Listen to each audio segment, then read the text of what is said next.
Donc il devait partir en exil pour 3 ans et quelques jours plus tard, ça lui a été annoncé qu'il est libéré complètement.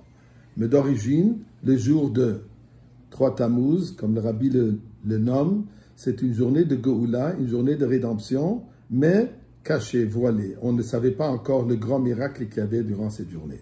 Alors, Gimel Tammuz, en premier lieu, c'est une journée de Geoula, de rédemption, mais voilée. Parlant de voilée, nous savons aussi qu'en 1994, le 3e jour du mois de Tammuz, le rabbi, notre rabbi, le rabbi de la génération, aussi d'une certaine manière a décidé de se voiler. On voit un rapport, un lien entre ce qui est arrivé en 1927 et Yud Gimel avec le rabbi précédent et le rabbi présent, le concept que le 3e jour de Tammuz est un jour de voile ou caché. Dans le cas du rabbi précédent, c'est la Géoula, elle était voilée. Dans le cas du rabbi, que lui-même il s'est voilé. Mais essayons de comprendre un tout petit peu qu'est-ce que représente le fait que c'est le 3e jour. Nous savons très bien dans la Torah, il y a un concept fondamental. D'ailleurs, le Rambam, il en parle longuement. Dans la Chassidout, c'est un principe de base, le concept d'Ashgacha Pratit, de providence divine. À savoir que chaque chose, comment et quand ça arrive, il y a une raison particulière. Il n'y a rien qui se passe par accident. Dans les paroles du Rambam, En mikra nikra. Il n'y a pas d'accident. Tout ce qui se passe dans un certain moment, d'une certaine manière, c'est voulu par Akadosh Baruch Hu, c'est voulu par Dieu et tout est précis. Particulièrement quand on parle de quelque chose qui se passe avec un tzaddik, nous savons qu'il n'y a rien qui se passe avec un tzaddik sans sa permission. Donc, on peut se permettre même de dire que le rabbi a choisi le 3e jour de Tammuz, Motzei Shabbat, pour se voiler. Alors, essayons de voir un peu dans la Torah, dans les écrits, dans le Chumash, dans la Gemara, dans la Mishnah, le concept de 3. Et ceci dit, puisque quand on regarde dans les Pirkei Avot, où beaucoup, Chabad, ainsi d'autres, ont la coutume que tous les Shabbats, on étudie un Perek, un chapitre du Pirkei Avot, les maximes de nos pères. Le 3e chapitre, ici aussi c'est pas par accident, le 3e chapitre, la Mishnah commence en disant, la Mishnah nous dit, Akavia ben Mahalalel Omer, Akavia, le fils de Mahalalel, il dit la chose suivante. Histakel bishlosha devarim, ve'en ataba lide avera. Histakel, regarde, en 3 choses, 3 sujets, et ceci va te retenir à ne pas commettre un péché. Et là, il dit, quelles sont les 3 choses? Connais tes origines, sache ta destination, et aussi sache devant qui on devra rendre compte. Mais avant de rentrer dans les détails, ces 3 sujets, qu'est-ce qu'ils sont? Le rabbi s'attarde sur un concept ici. Il pose la question suivante. Histakel bishlosha devarim. Pourquoi est-ce que c'est nécessaire qu'à Kavia, il nous dit qu'il y a 3 choses? Le rabbi n'a pas dit, mais moi je vais l'ajouter. On est quand même aujourd'hui, même avec, on a perdu la possibilité de compter en tête, puisqu'on a toujours besoin d'un petit gadget pour faire calculer avec les doigts. Mais je crois qu'on est toujours encore capable de compter jusqu'à 3. Alors, à Kavia aurait quand même bien simplement pu dire, Histakel, il veut dire la chose suivante,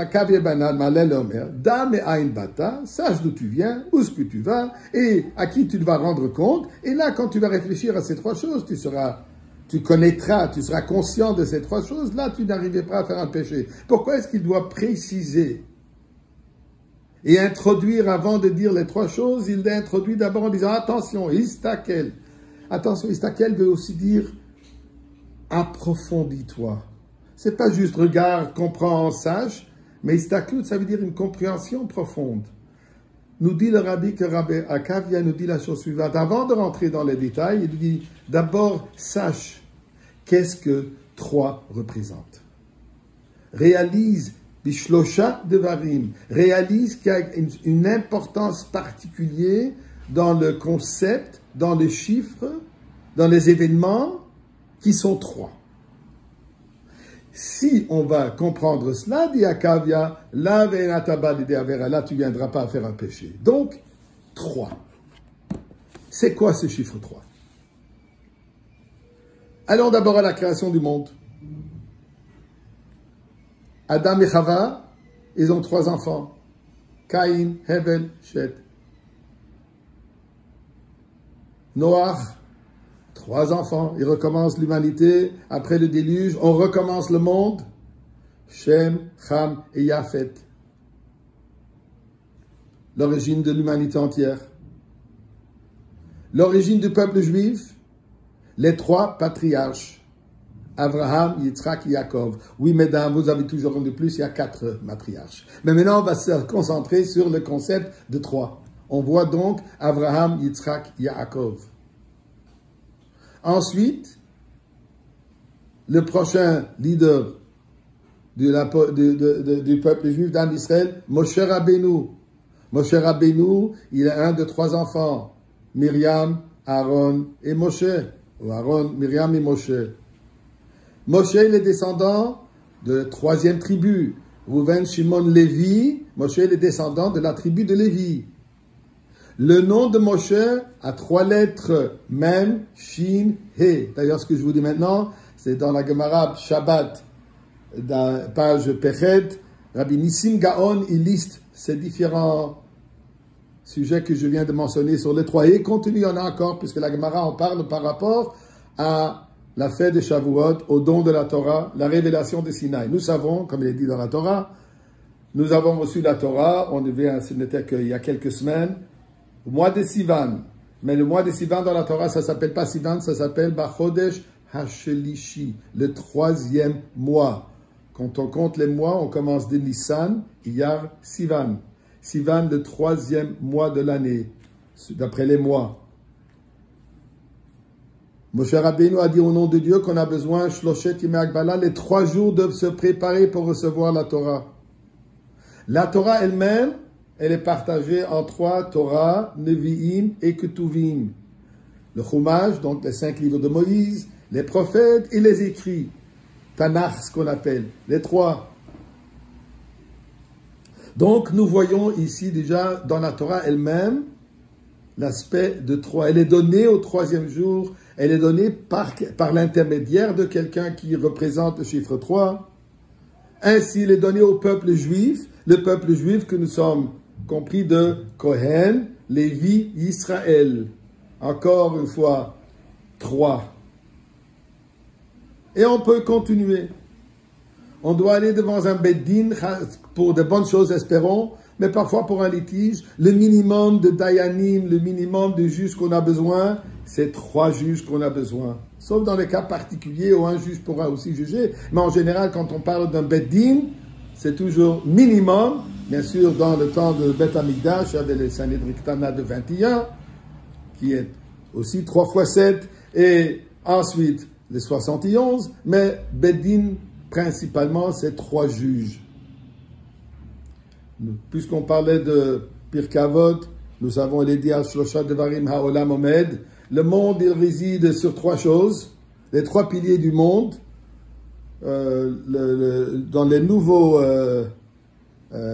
Pirkei Avot, certains disent Shlosha Devarim Ha'olam Omed sur l'argent et sur le chèque postdaté, sur les cartes de crédit. Mais c'est pas ça ce qui a marqué dans la Mishnah. Dans la Mishnah, il est dit Shlosha Devarim Ha'olam Omed. Les 3 choses sur quoi le monde il tient, à la Torah, à l'Avoda, Val Gemilut Chasadim.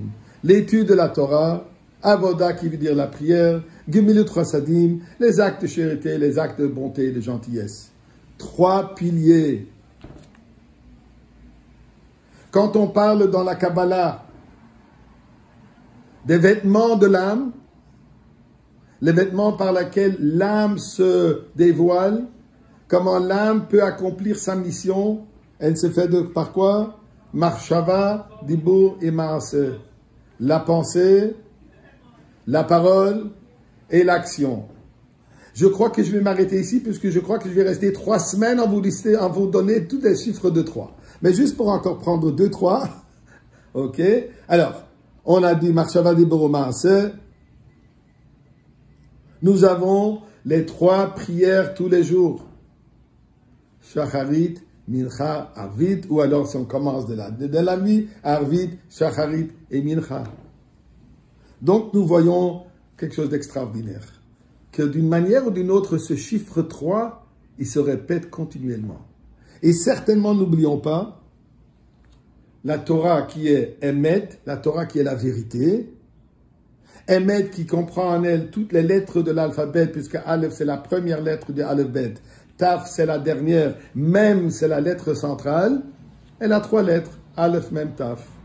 Donc nous voyons ici quelque chose d'extraordinaire de 3. Alors en bon franglais, so what? Qu'est-ce que ça représente? Qu'est-ce que ça veut dire? Alors je tiens, mes chers amis, à vous ramener à la prière de ce matin qu'on a dit, peu importe si on prie, peu importe quelle coutume, quel minhag, on le dit tous, juste avant de commencer Hodou, ou Baruch Shamar pour certains, on cite Rabbi Ishmael Omer. Rabbi Ishmael, il nous dit les 13 différentes manières sur comment l'étude de la Torah. On ne va pas rentrer dans ces 13 maintenant, juste pour prendre le dernier. Le tout dernier, il dit la chose suivante. Vechen, et voici. Quand on se trouve dans une situation, quand il y a 2 versets qui se contredisent, il y a un verset qui dit d'une manière et l'autre verset qui dit d'une autre manière, on n'est pas clair comment je dois faire. Qu'est-ce que je dois faire? Hein? Nous dit le Rabbi Ishmael, il nous dit alors qu'est-ce qu'il faut faire?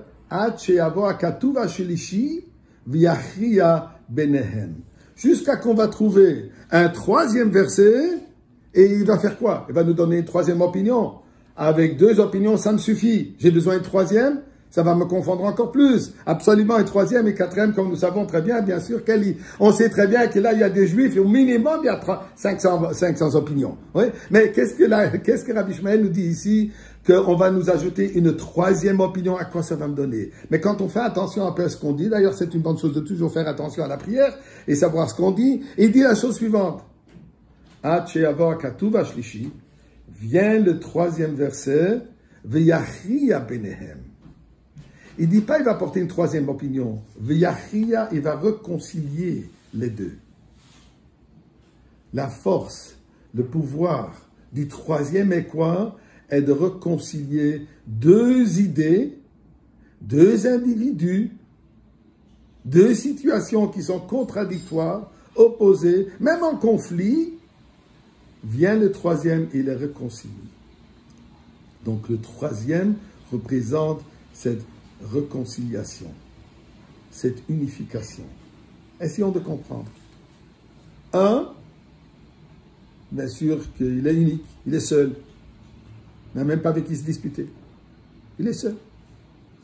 Quand on parle de 2, ça représente déjà une division. D'ailleurs, quand on regarde dans la création du monde, le premier jour, Dieu a créé la lumière et l'eau, l'abondance. Le 2e jour, qu'est-ce qu'il y avait? Une séparation. Le 2e jour, déjà, il y avait une séparation entre le ciel, le divin, l'eau du ciel, ce que représente d'ailleurs le spirituel, le divin, et le monde du bas ici, le monde matériel. Une division, dont 2 représentent une séparation. Dichotomy. Vient le 3e jour. Qu'est-ce qui se passe au 3e jour? Comme il y a marqué que le 3e jour, on a pu réaliser, Dieu a montré la nécessité qu'il y avait dans cette division pour qu'aujourd'hui, au 3e jour, la terre a commencé à pouvoir donner ses fruits. Donc le 3e nous montre comme cette division qu'il y avait la veille devient aujourd'hui unifiée, mais dans un niveau qui est extrêmement important, valorisé et positif. Donc le chiffre 3 représente la harmonie. C'est une synthèse, une fusion de 2 opposés.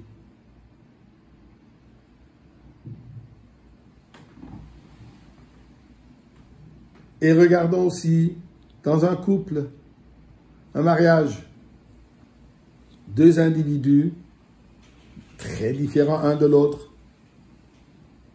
à tous les niveaux différents. Qu'est-ce qui se passe? Quand est-ce que ça devient une entité entière, une nouvelle réalité? C'est quand il y a un enfant qui provient de par ces deux. Le troisième qui crée maintenant que ça devient une famille.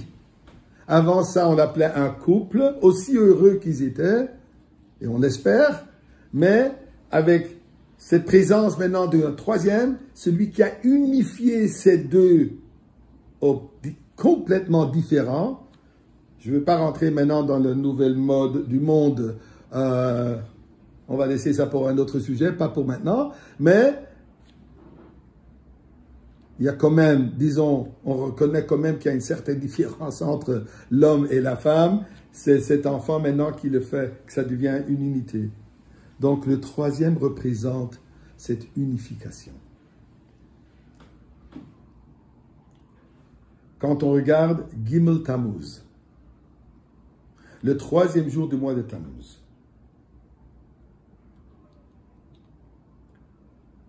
Tammuz, dans le passé, était toujours connu comme un mois de tristesse. Le jour du jeûne, le 17e jour du mois de Tammuz, Shiva Asar de Tammuz, le début des, je m'excuse, 3 semaines, des 3 semaines de deuil. Ça a toujours été connu de cette manière. Plus tard, comme j'ai mentionné au début de la discussion, nous avons à notre génération, la génération précédente et notre génération, le Chag HaGeula, la fête de la libération du Rabbi précédent. Quand on va un peu encore à l'origine du mois de Tammuz, c'est quoi le nom Tammuz? D'où est-ce qu'il vient ce nom? Parce que bibliquement, il n'y avait pas de nom dans les mots. Les mois n'avaient pas de nom. Dans la Torah, le premier mois, le deuxième mois, le troisième mois, ainsi de suite. Le concept, l'idée des noms des mois, le peuple Am Israël a ramené ça de l'exil babylonien. Pendant les 70 ans qu'on était en Galout Bavel, c'est de là on a ramené les noms. Alors il y a certains noms de mois qui sont logiques, qui sont clairs. Le mois de Nissan, c'est le mois des miracles. On est sorti d'Égypte, bon, Nissan. Le mois de Tishrei, le Rosh Hashanah et Kippour, Tishrei qui veut dire le début, Réchit, on peut comprendre. Mais Tammuz, c'est quoi l'origine de Tammuz? Alors vous allez être surpris de savoir que Tammuz, comme il est dit dans Yecheskel Hanavi, que Tammuz était une idole babylonienne. Une idole tragique. Où le prophète Yecheskel, il lamente le fait que même quand on a déjà reconstruit au temps du Beth Amikdash, les femmes à Jérusalem, elles regardaient cette pièce de théâtre de cette pièce tragique, le héros tragique, et elles pleuraient. Ils ont même créé l'idole de Tammuz, ils l'ont fait en plomb, qu'en été, Tammuz qui est le mois le plus chaud, en été, le plomb, il sue, il a de la sueur, comme montrer qu'il pleure. Et ça, c'est devenu une idole. Ribbon Shalom, on n'a pas trouvé un meilleur mot pour un mois de la Torah, un mois juif, qu'on l'utilise aujourd'hui dans les halachot, on l'utilise aujourd'hui dans notre document, dans tous les contrats les plus importants que sont importants de faire, on utilise le mois de Tammuz. On utilise le nom. Pourquoi aller chercher un nom d'une idole? La raison, elle est exactement ça. C'est quoi notre mission dans ce monde? Dieu a créé d'abord, il a créé un être humain. La Gemara pose la question. Laman nivra ha'adam yechidi. Pourquoi est-ce que l'être humain a été créé seul? Quand Dieu a créé le monde, il n'a pas fait juste un lion, il n'a pas fait juste un animal, il n'a pas fait planter un arbre, il a mis un monde mature.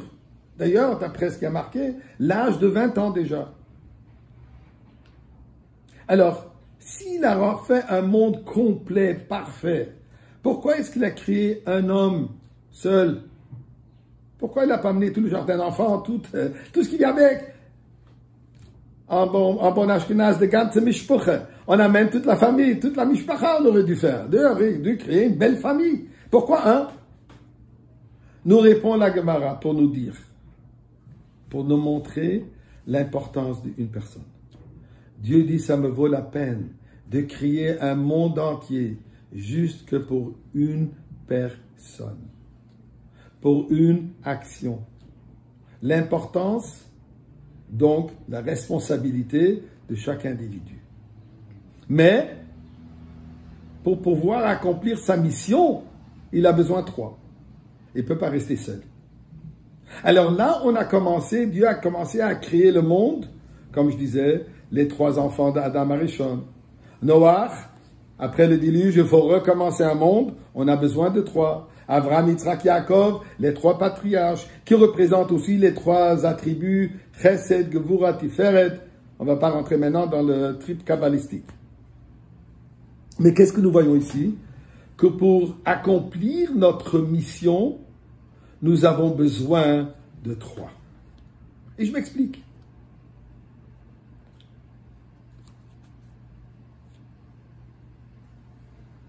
Am Israël, le peuple juif, existe sur la base de la Torah et Mitzvot. Nous avons une mission qui est Torah et Mitzvot. Torah et Mitzvot, nous avons un défi entre le bon penchant et le mauvais penchant. C'est à nous de unifier, de fusionner, de montrer comme la tendance du bien et la tendance du mal ne sont pas en conflit, mais au contraire, ils peuvent se fusionner pour devenir un. Nous avons eu le premier Beth Amikdash qui malheureusement a été détruit puisque un comportement qui était incompatible avec le Beth Amikdash. Le deuxième, nous avons perdu. Pourquoi? Puisqu'il y avait la discorde. Il n'y avait pas d'Avat Israël. Le troisième Beth Amikdash que nous attendons d'un moment à l'autre nous reviendra grâce à l'Avat Israël. Quand on est capable de fusionner, quand on est capable d'unifier 2 individus qui sont complètement différents, qui sont d'opinions différentes, qui ont un comportement différent, leur vie entièrement différente, et on peut l'unifier, ça mène le Beth Amikdash Hashlishi. Et là, je reviens à Gimel Tammuz. Si on regarde la vie du Rabbi, comme lui, il a unifié l'humanité entière, comme le Rabbi a unifié tout le peuple juif. Chez le Rabbi, il n'y a pas de différence, ni les origines, s'il est séfarade ou ashkenaz, s'il est de Pologne ou d'Hongrie, s'il est de Safrou, de Meknès, à Meknès, on va voir. Mais s'il est de Kaza, et ainsi de suite. Aucune différence. Pour lui, chaque juif est le même. Donc, on prend ce troisième, cette force du Rabbi, qui nous enseigne d'avoir cette unification absolue. Et c'est ça ce qui est le 3e jour de Tammuz.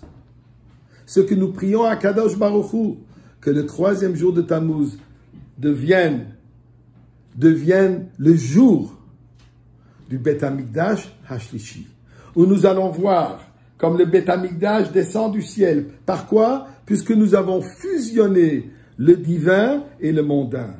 Ces 2 extrêmes, ces 2 existences totalement différentes. L'âme et le corps, chacun cherche autre chose. L'âme cherche à mettre les tefilines et allumer les bougies de Shabbat, et le corps cherche à faire la joie de vivre. Même que dernièrement, on a réalisé que la joie de vivre est tout autre chose que ce qu'on pensait avant 3 mois. C'est un petit message qu'on a appris de ces 3 mois que nous sommes gentiment chez nous. Apprécier le chez nous. Apprécier, c'est quoi le vrai chez nous? Le vrai chez nous, c'est le Beth Amikdash Hashlishi, que nous allons mériter aujourd'hui même, avec la révélation du Rebbe, que le Rebbe aussi, il est de 3 frères. Comme Moshe Rabbeinu, ils étaient 3 enfants, le Rebbe aussi, ils étaient 3 frères.